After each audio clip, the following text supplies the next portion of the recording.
Sa bawat pagdiriwang ng Eucharistia, pinapamalas ng Panginoon ang kanyang pag-ibig na handang magpakasakit para sa kaligtasan ng sanlibutan. At tayo naman, makikibahagi dito ay nagpapatuo. Ayon sa ibang apostol, San Pablo, tuwing kakain kayo ng tinapay na ito at iinom sa kalis na ito, pinahayag ninyo ang kamatayan ng Panginoon hanggang sa kanyang pagdating. Sa misa, lumuluhod tayo sa harap ng kanyang dakilang pagpapakasakit na ito na may pusong puno ng pasasalamat at pagpupuri.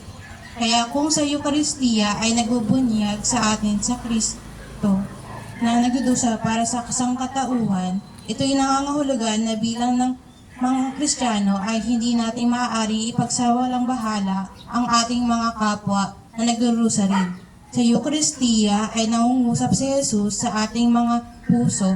Ipinapahayag niya ang kanyang pag-ibig na handang magdusa at inayaan niya tayo makinig at tumugon dito.